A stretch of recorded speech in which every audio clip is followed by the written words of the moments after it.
अस्सलाम वालेकुम व्यूअर्स, मैं हूं समीना पाशा। उम्मीद है आप लोग खैरियत से होंगे। व्यूअर्स, कुछ अहम खबरें और अपडेट्स लेकर इस व्लॉग में आपके सामने हाजिर है जनाब।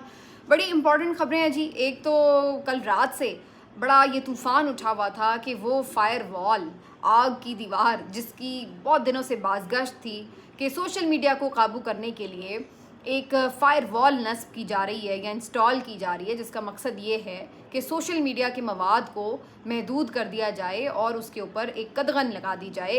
तो ख़बरें कल रात से ये गर्दिश कर रही थी कि शायद वो जो इंस्टॉल कर दी गई है फायर वॉल, और उसके ऊपर काफ़ी दिलचस्प किस्म के रद्दमल भी आते रहे। हकीकत क्या है वो आपके सामने रखते हैं, और क्या वाकई ये फायर वॉल किसी तरह भी सोशल मीडिया का रास्ता रोक सकेगी, इसके ऊपर ख़ास तौर पर आज बात करेंगे। इसके साथ साथ आज पंजाब पुलिस की मजीद कारस्तानियाँ, सनम जावेद, आलिया हमजा, हमाद अजहर के घरों पर छापे और भी लीडरान के घरों पर छापों की इत्तलात आ रही हैं। तो एक नया क्रैकडाउन का सिलसिला, जिसके बारे में मैंने आपको कल ही अपने वीलॉग में बता दिया था, वो आप देख सकते हैं कि जारी व सारी है। क्या मकसद है इस क्रैकडाउन का, इस पर बात करेंगे। PMLN के लिए एक खबर है जो कि पहले उन्हें पता थी, अब अनाउंस हो गई है, और वो है कि ज़ुबैर उमर साहब ने नून लीग को फाइनली खैरबाद कह दिया है। वो किस पार्टी में जा रहे हैं, इस पे बात करेंगे। और फिर थोड़ी सी ये भी बात करेंगे कि जो ईद कुर्बा है उसकी आमद है, तो ऐसे में मंडी वाले क्या कहते हैं, थोड़ी इस पे भी बात करेंगे। आपसे रिक्वेस्ट है कि चैनल को सब्सक्राइब कर लें अगर अभी तक सब्सक्राइब नहीं किया।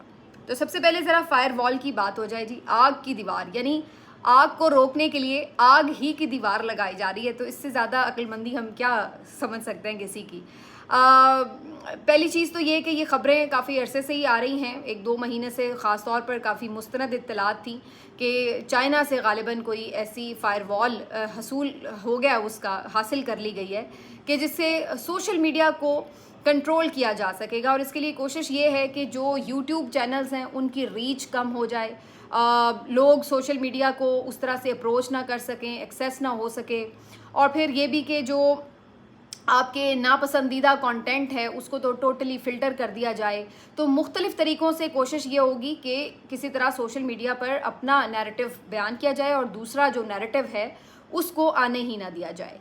अब इसके ऊपर ज़ाहिर है कि सबको तशवीश भी थी, और ख़ास तौर पर पाकिस्तान तहरीक इंसाफ के जो सोशल मीडिया के लोग हैं वो तो ज़्यादा तशवीश में मुब्तला थे कि आखिर ये होने क्या जा रहा है। क्योंकि इस वक्त पाकिस्तान तहरीक इंसाफ की जो सबसे बड़ी स्ट्रेंथ है वो यकीनी तौर पर सोशल मीडिया है, जिसके ऊपर सिर्फ पाकिस्तान तहरीक इंसाफ के लोग नहीं हैं, ज़ाहिर है आम लोग, हमारी आवाम है, हमारी यूथ है जो कि इसको इस्तेमाल कर रही है, और सबके ही कंसर्न्स हैं। तो अब कल रात से जब ये खबरें गर्दिश करने लगीं कि बाकायदा उसकी इंस्टॉलेशन हो चुकी है, जिसके बाद इसके ऊपर अब शायद ट्वीट्स वगैरह उस तरह से नज़र नहीं आ रहे, VPN के बावजूद भी आप X का इस्तेमाल नहीं कर सक रहे, तो इस तरह की चीज़ें आ रही थी। उसके बाद मैंने ये देखा, मैं अपना अगर ज़ाती तजर्बा आपसे शेयर करूँ तो मुझे तो बिल्कुल कोई फ़र्क महसूस नहीं हुआ, ना ही X के ऊपर ना ही यूट्यूब के ऊपर।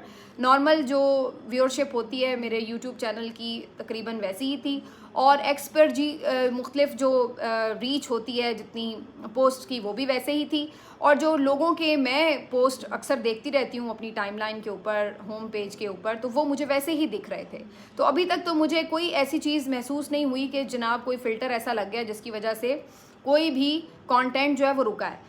कल भी मैं देख रही थी कि इस्टेब्लिशमेंट पर आर्मी चीफ़ के हवाले से जो उनके चाइना का विज़िट था उसके ऊपर लोगों ने जो कुछ भी लिखा हुआ था, जो कुछ भी वीडियोस थी, वो सब भी पोस्ट हुई थी, तो नज़र तो सब आ रहा था। तो अगर कोई ये कह रहा है कि जी कुछ फ़िल्टर हो गया जिसकी वजह से कोई कंटेंट रिस्ट्रिक्ट हो गया, तो ऐसा नहीं था।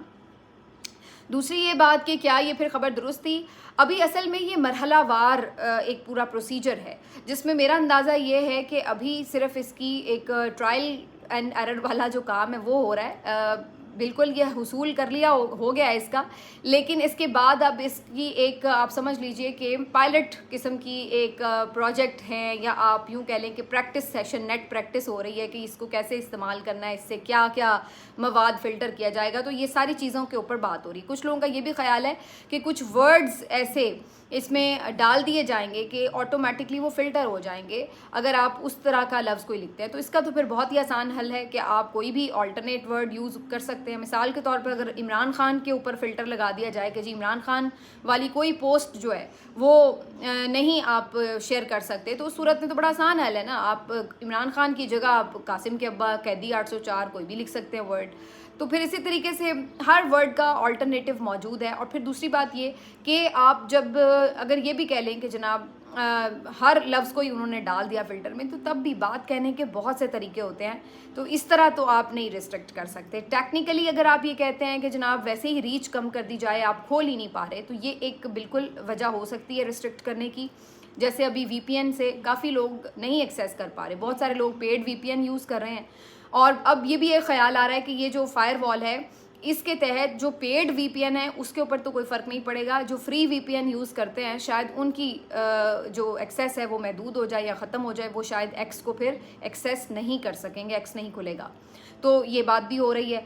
अब PTI वाले भी आपको पता है बड़े आइंस्टाइन किस्म के लोग हैं और बड़े जुगाड़ी भी हैं, तो इनके पास हर मसले का कोई ना कोई तोड़ ज़रूर होता है, ना भी हो तो कोशिश ज़रूर कर रहे होते हैं। और मैंने, आपको याद होगा जिस दिन बल्ले का निशान छीना था, तो उस दिन मैंने एक वीलॉग किया था, उस पर मैंने ये बात की थी कि इनकी जो सबसे अच्छी बात है पाकिस्तान तहरीक इंसाफ की, जो अभी तक इस मूवमेंट को ज़िंदा रखे हुए है, वो ये है कि ये लोग हार नहीं मानते। अगर कोई एक बहुत बड़ा इनके ऊपर वार हो जाए तो उसके बाद मायूस होकर बैठ नहीं जाते, बल्कि उसका तोड़ निकालने की कोशिश में बिल्कुल महव हो जाते हैं। और यही हाल हुआ कि एक दिन इधर बल्ले के निशान का फैसला हुआ तो एक रात भी इन्होंने मुकम्मल सोग नहीं मनाया, और अगले दिन उठ के खड़े हो गए कि जनाब ऐसी की तैसी, हम बगैर बल्ले के ही बल्ले बल्ले करा देंगे। और फिर आपने देखा कि किस तरह 200 से ज़्यादा निशानात को इन्होंने पूरे मुल्क में फैला दिया, और एक एक गांव, देहात, कस्बे, शहर, गली मोहल्ले, हर जगह पर हर बंदे को पहुंचा दिया कि जी आपका जो उम्मीदवार है उसका निशान क्या है।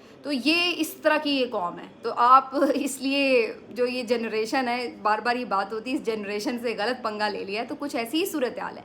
अब आप ये ले आएंगे तो आपके ख्याल से वो चुप करके बैठ जाएंगे कि चलो जी ठीक हो गया, अब तो हम सोशल मीडिया पे लड़ते थे, अब लिहाजा हम नहीं लड़ सकते। नहीं जनाब, ये उसका कोई ना कोई तोड़ निकालेंगे। और अभी तो अब पूरी तरह इंस्टॉलेशन हुई भी नहीं है, उन्होंने शुरू हो गए। कल से मैं देख रही थी जी फला VPN यूज़ कर लें तो आपको कोई मसला नहीं होगा, अगर ये चीज़ हो जाए तो यूँ कर लें, यूँ चीज़ हो जाए तो यूँ कर लें। वो अगले अभी से ही आपसे तेज़ी से हल निकाल के बैठे हुए हैं या बैठने की कोशिश कर रहे हैं। मुझे नहीं पता वो हल कितने सही हैं या नहीं है, वो तो ज़ाहिर है जब एक इम्प्लीमेंटेशन होगी तो पता चलेगा।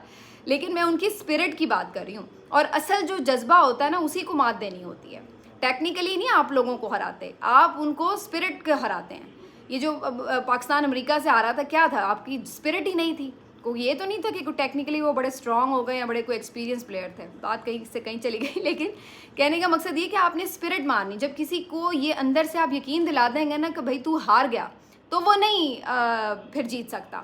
लेकिन अगर आप उसको ये कहेंगे कि भाई ये है और तू अब हम नहीं तुझे लड़ने देंगे, और वो आगे से कहे कि नहीं मैं फिर भी लड़ूंगा, तो फिर आप उसको नहीं हरा सकते। तो यही हाल जो है ये इनके सोशल मीडिया का है। अब वो तैयार बैठे हैं जनाब अगले। और मैं तो ये भी समझती हूँ कि इवन अगर आप किसी भी तरह टेक्निकली हर तरह तोड़ निकाल भी लें कि जी आप नहीं उसको रीच कर पा रहे, एक्सेस नहीं कर पा रहे अपने मुख्तलिफ सोशल मीडिया के जो भी प्लेटफॉर्म्स हैं, इंस्टाग्राम हो, फेसबुक हो, टिकटॉक हो, ट्विटर हो, यूट्यूब हो, कुछ भी हो, तो आप उसके बाद देखें आप करेंगे क्या। ये आपकी अपने पाँव पे एक और कुल्हाड़ी होगी। उसकी वजह क्या है, अभी तो बहुत सारे लोग ट्विटर पर आकर 2-4 गालियाँ निकाल लेते हैं, कुछ बुरा भला कह लेते हैं, कुछ गम गुस्सा निकाल कर अपना शांत होकर बैठ जाते हैं। जब आप उनसे उनकी ये वाली कैथारसिस की भी एक राह बंद कर देंगे, छीन लेंगे, तो फिर क्या होगा, फिर वो फ्रस्ट्रेशन निकलेगी कि जो सड़कों पर निकलेगी। आप पहले किस बात से परेशान होते हैं कि जी सड़कों पर लोग नहीं निकलने देना है, यही वजह ना, हम देख रहे हैं एहतजाज नहीं करने देते, ठीक हो गया। तो उसमें आपको फिर ये फेस करना पड़ेगा, क्योंकि जब सोशल मीडिया भी अगर बंद हो गया, बिल्कुल अगर आप कह लेंगे जी टोटल ज़ीरो कर दिया आपने सोशल मीडिया, तो भी क्या होगा, तो भी ये सारा जो आपका एक गमो गुस्सा इंतशार और जो आपने एक घुटन का माहौल बनाया है, वो कहाँ निकलेगा, जाके वो सड़क पे निकलेगा। ये सारे जो अभी 5-5 घंटे बैठे रहते हैं मोबाइल पकड़ के, तो आपके ख्याल से ये 5 घंटे फिर क्या करेंगे, ये फिर बाहर निकलेंगे सड़क के ऊपर। और तीसरी जो बड़ी आम बात है वो ये कि इतना बड़ा आपके मईशत का एक हिस्सा अब ऑनलाइन कारोबार से जुड़ गया है, आप उसको नज़रअंदाज नहीं कर सकते। तो वो लोग भी एहतजाजन सड़कों पे निकलेंगे, जो अगर सियासी तौर पर ना भी निकलें तो वो इस वजह से निकलेंगे कि भाई हम क्या करें, हमारी तो मईशत डूब गई है आपके इस इक़दाम की वजह से। तो अल्टीमेटली अगर आप इसको रिस्ट्रिक्ट करते हैं तो मेरी नज़र में इसका जो रिएक्शन है वो उल्टा उससे बड़ा होगा, और आपको ज़्यादा खेचल आगे करनी पड़ेगी जाके जब लोग सड़कों पर निकल आएंगे। तो मुझे तो इस सारी गेम में कोई ख़ास ऐसा लग नहीं रहा है कि आप बहुत इफ़ेक्टिवली इस नैरेटिव को कंट्रोल कर सकेंगे। ये मत भूलिए कि ये वो नौजवान है जिसके हर एक के हाथ में फ़ोन है, मोबाइल फ़ोन है, वो हर चीज़ देख रहा है। आप रोकने से, दरवाज़ा बंद करने से उसका नैरेटिव अब नहीं बदल सकते। ये वो जनरेशन है जो आपको कायल करके आप उसका नैरेटिव बदल दें तो बदल दें, आप ज़ोर ज़बरदस्ती से उसका नैरेटिव नहीं बदल सकते। मेरे अपने बच्चे हैं, मैं सारा दिन उनके साथ उनको सेटिस्फाई करने में गुजारती हूँ। एक सवाल, दूसरा सवाल, तीसरा सवाल, हर बात में लॉजिक, और वो सवाल करते हैं और आपको जवाब से ही उनको करना पड़ता है राज़ी। तो ये जनरेशन अब वो हमारे वाली जनरेशन नहीं है जहाँ पे मम्मा पापा एक आध थप्पड़ लगा के साइड पे बिठा दे और वो चुप करके बैठा रहे बच्चा सहम के, वो आगे से सवाल करते हैं।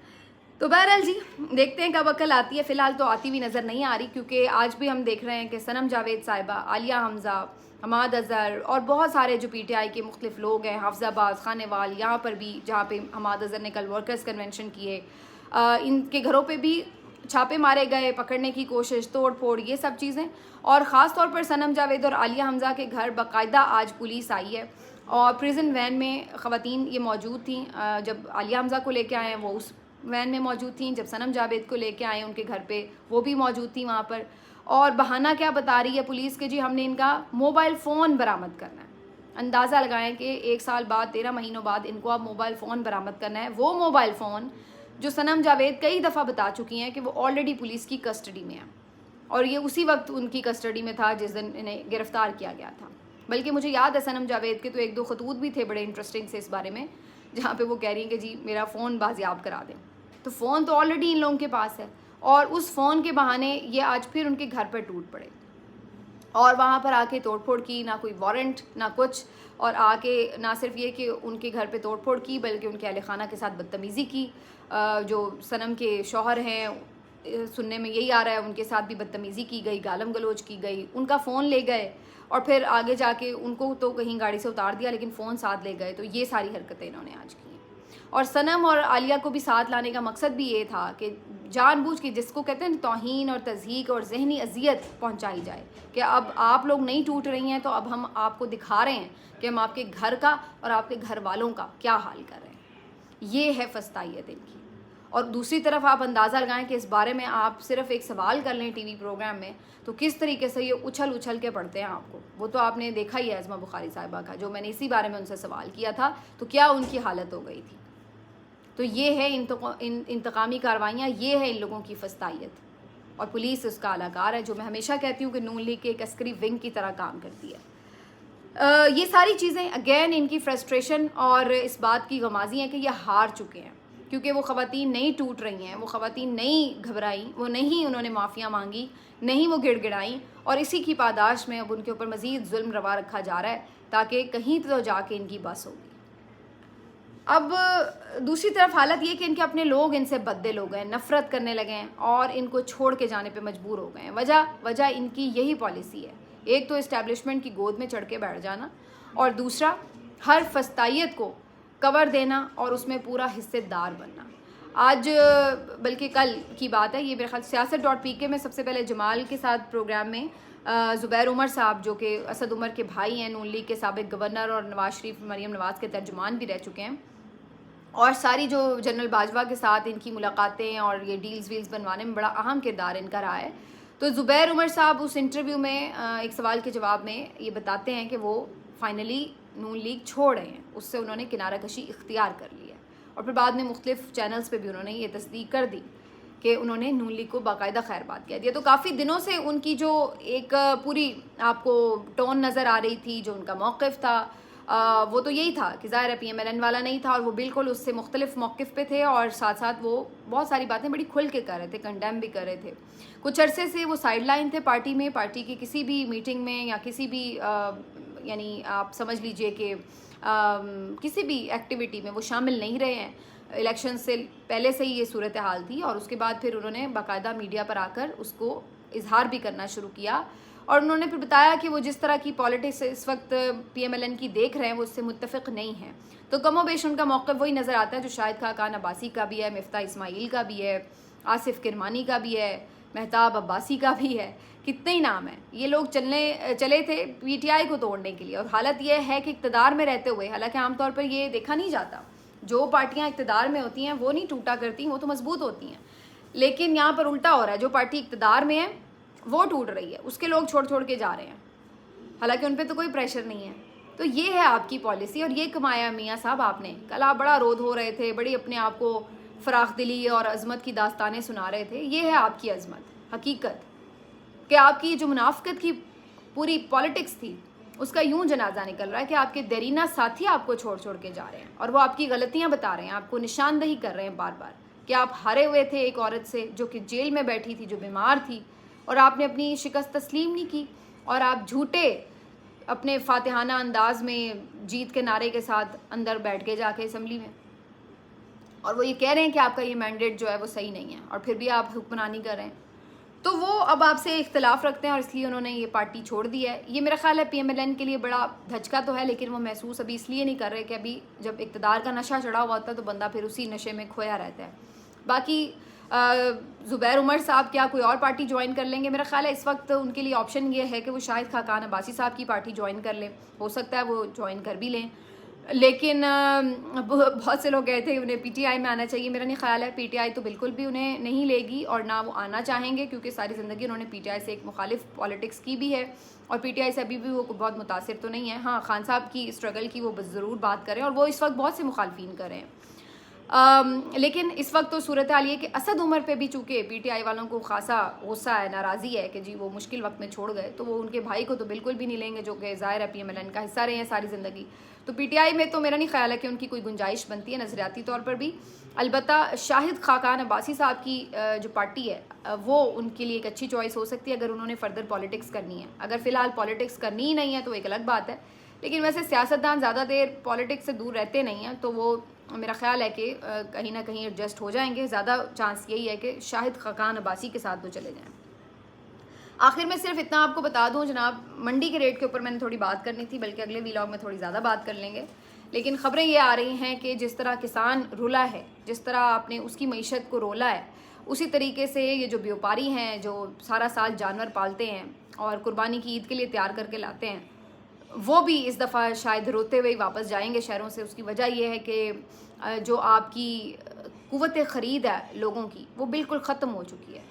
लोग पिछले साल से ही बड़ी शरह कम हो गई थी, कुर्बानी के जानवर उस तरह लोगों ने नहीं ख़रीदे थे, नहीं ख़रीद पा रहे थे, और आज इस दफ़ा और भी ज़्यादा उसमें कमी नज़र आ रही है। अभी तक तो अभी एक हफ़्ता रह गया, आमतौर पर काफ़ी इस एक हफ़्ते में एक्टिविटी नज़र आना शुरू हो जाती है। आप बाहर निकलें, रोड्स के ऊपर लोग मुख्तलिफ जानवर लोड करके ले जा रहे होते हैं, आपको ये आना जाना जानवरों का नज़र आना शुरू हो जाता है। या गली में आप बाहर निकलते हैं, लोगों के जानवर बंधे हुए होते हैं, आपको पता चल जाता है कि यार एक हफ़्ता रह गया, 10 दिन रह गए, लेकिन अभी तक भी ऐसी कोई सूरत हाल देखने में नहीं आ रही। इसके ऊपर मैं तफसील से अगली वीडियो में बात करूँगी। अपना ख्याल रखिए, अल्लाह हाफ़िज़।